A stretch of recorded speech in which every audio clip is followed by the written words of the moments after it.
Hello grade 8, especially to our problem sender. This is Tutor Marife. Welcome to my channel. In this video, we're going to solve an example of age problem. And we're going to solve it using two variables. Kasi ito pwede mo ring isolve using one variable lang. So in this case,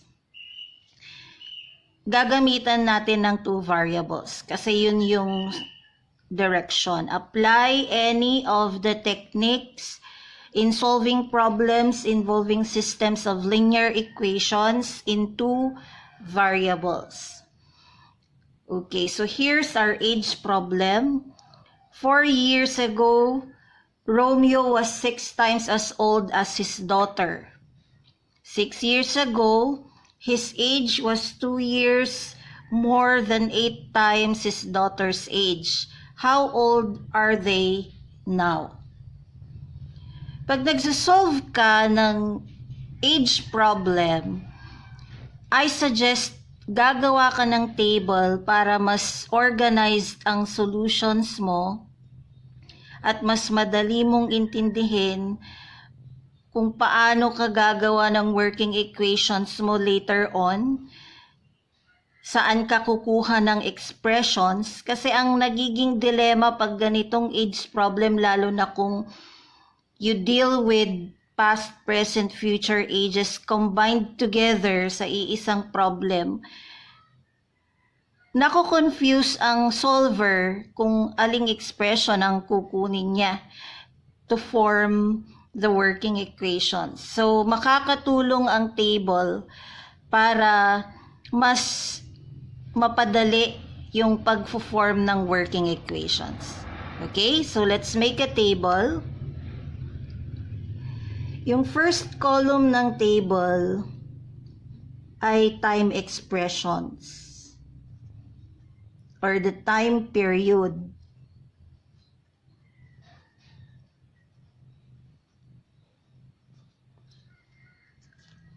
Okay, so 4 years ago, time expression yan. 6 years ago, another time expression ito. So, iniba lang yung number of years that had passed. Tapos, now, so yung required sa problem, this is another time expression. So in other words, we're going to deal with the present and the past ages. Okay? So, una ay yung now. Now is the present. And then the past ages. So we have 4 years ago and 6 years ago.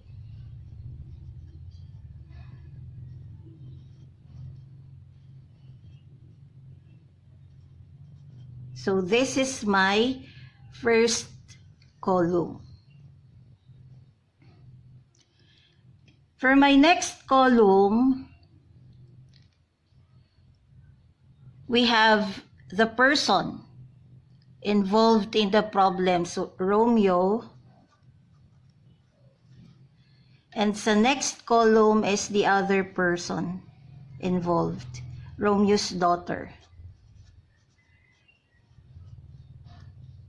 Okay, so let's define the unknowns using two variables.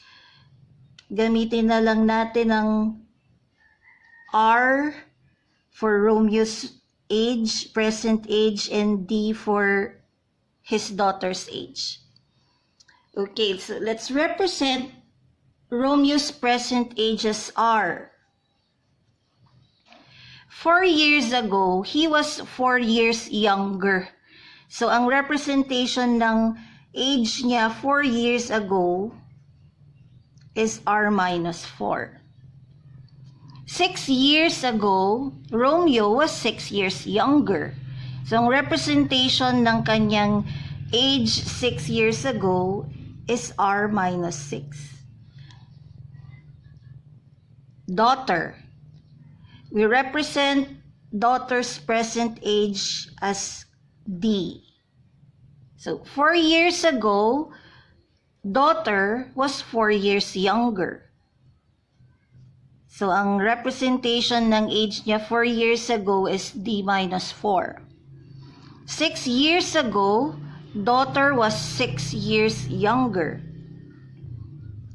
So, ang representation ng kanyang age 6 years ago is D minus 6. Okay?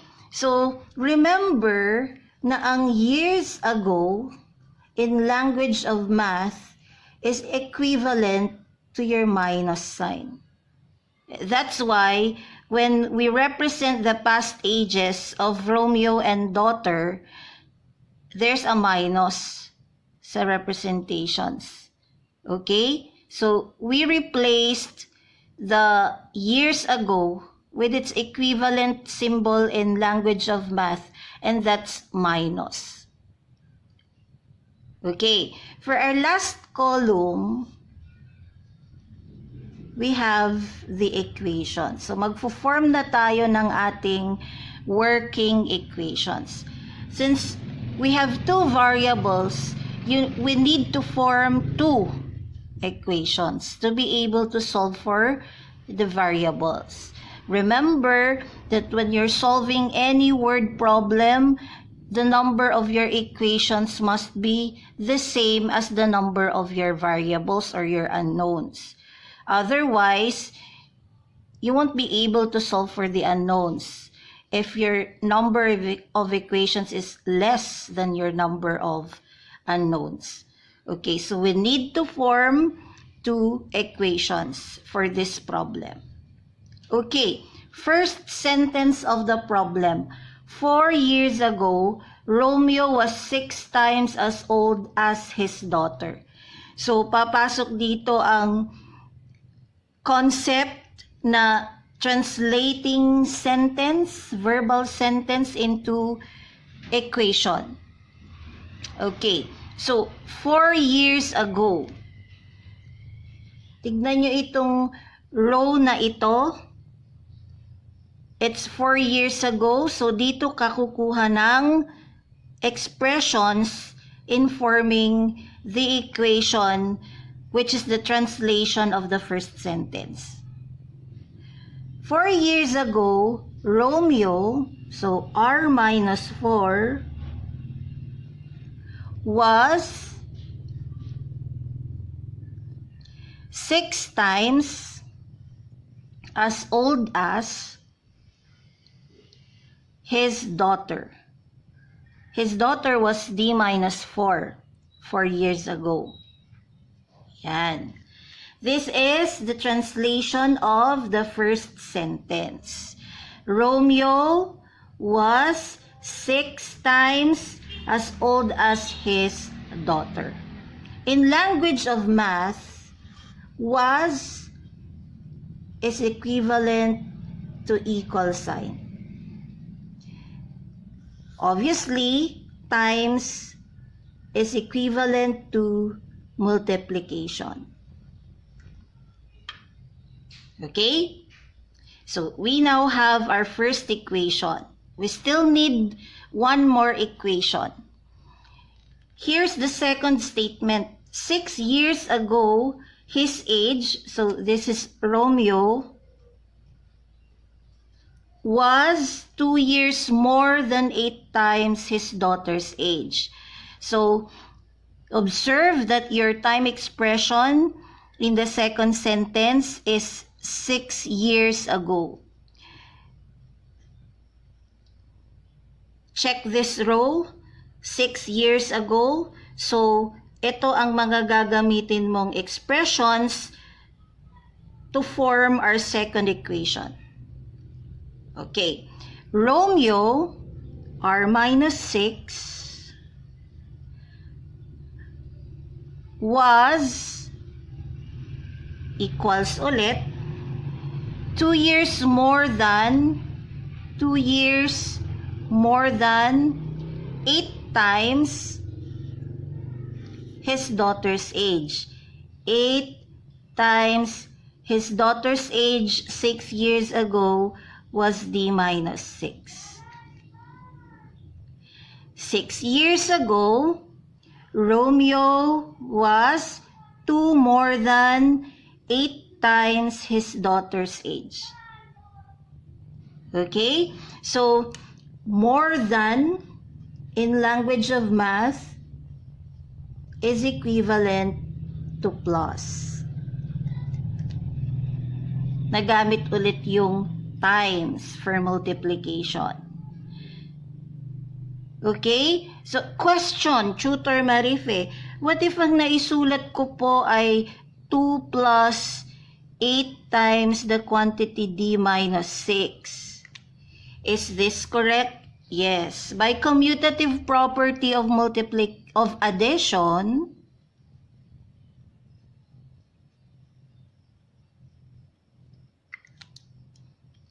these are equal. So, it's okay kung nasulat mo muna ang 2 saka yung plus 8 times the quantity D minus 6. Okay? So, we now have 2 equations. We're ready to solve for R and D. At sabi niya, apply any of the techniques. Ang techniques ay substitution method and elimination method. So, I'm going to use the substitution method. Let's rewrite the 2 equations. R minus 4 equals 6 times the quantity D minus 4. Let's call this equation 1. Second equation, R minus 6 equals 8 times quantity D minus 6 plus 2. Let's call this equation 2. When you use substitution method in solving a system of linear equations in 2 variables, ano ang ginagawa mo? From the 2 equations, you choose one equation, and from that equation, you choose one variable to isolate. Isolate means siya lang yung nasa left side ng equation. Okay, I'll choose equation 1. So in equation 1, and I'll choose which variable to isolate. I'll choose R. Okay? Of course, you can also choose D. So it doesn't matter which of the 2 variables you want to choose. As long as your process later on will all be correct, it doesn't matter. So I'll choose R. Why R? Because it's easier to isolate compared to D. In 1, isolate R. So, paano mo gagawin yon? So, you have R minus 4 equals 6 times the quantity D minus 4. First, you simplify the right side of equation. Use distributive property. You distribute 6 to both terms inside the parentheses. R minus 4 equals 6 times D is 6D. 6 times negative 4 is negative 24. Next is collect variable terms.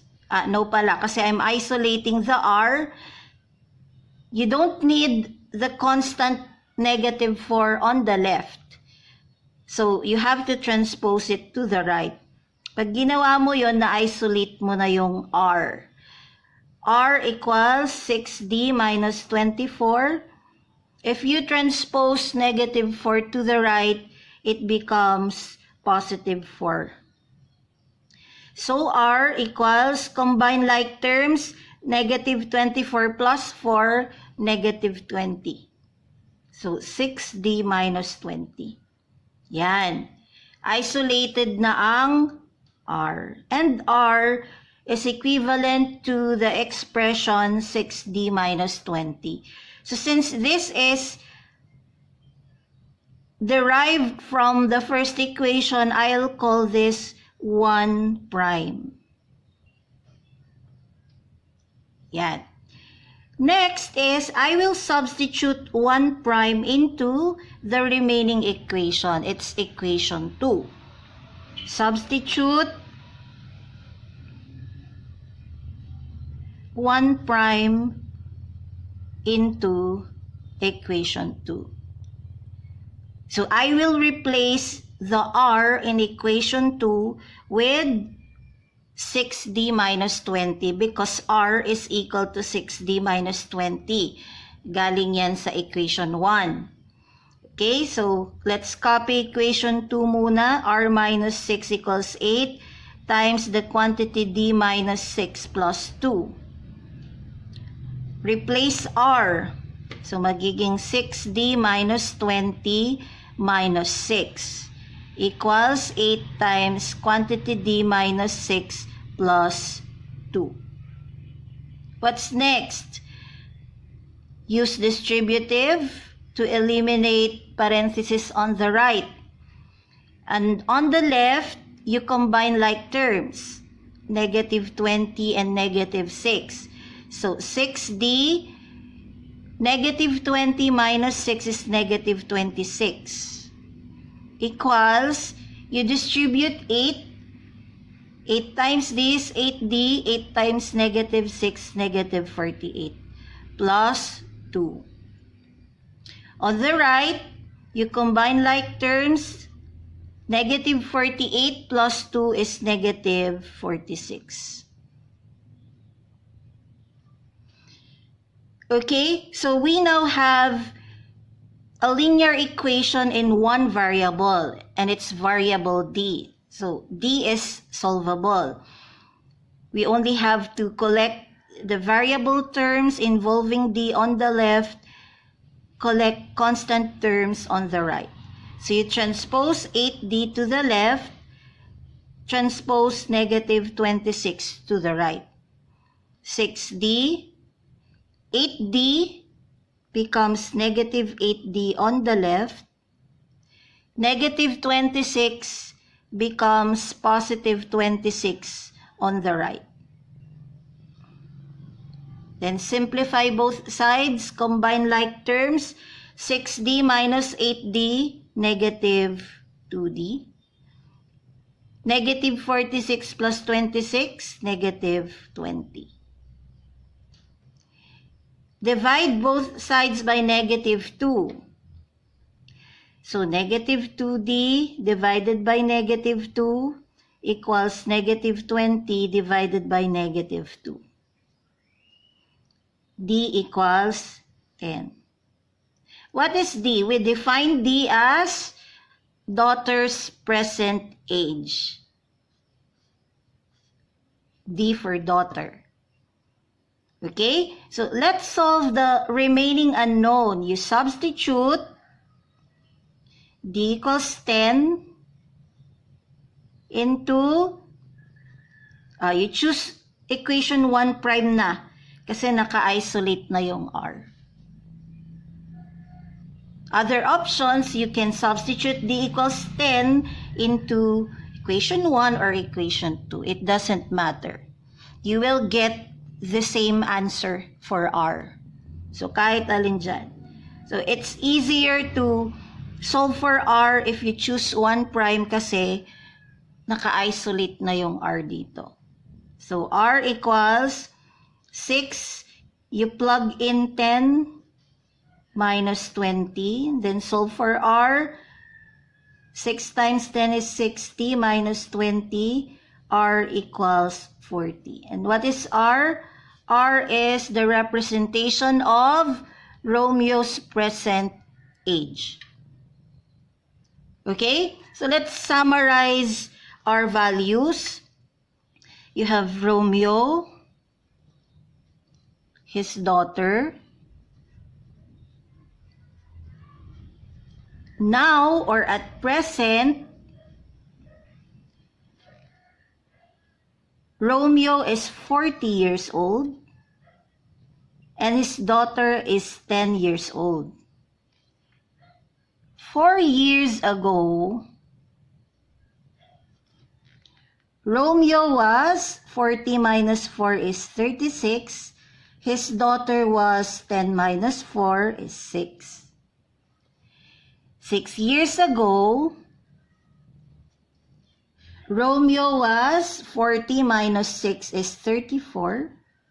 His daughter was 10 minus 6 is 4. Now, let's validate if we are correct in our process. And if D equals 10 and R equals 40 are correct.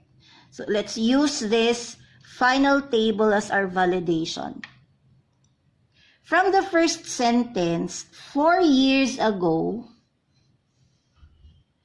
Romeo was 6 times as old as his daughter. Romeo was 6 times as old as his daughter. Is this equation correct? Is 6 times 6 equal to 36? Yes. So, nasatisfy natin ang first statement sa problem. Next, 6 years ago, his age, so Romeo, was 2 years more than 8 times his daughter's age, and that's 4. Is this equation correct? Let's check. Simplify the right side is 8 times 4 plus 2 when solved equal to 34. This is 32 plus 2, it's 34. So this equation is correct. Na-validate natin na tama, consistent yung values ng second row and third row with the given statements of the problem. So, therefore, our answers are correct. What's being asked? How old are they now? So, you are asked to give the present ages. Romeo is 40 years old and his daughter is 10 years old. These are your final answers. Okay? So if you have questions, use the comment box. Again, please don't forget to subscribe to my YouTube channel. It's Tutor Marife MCP. Thank you.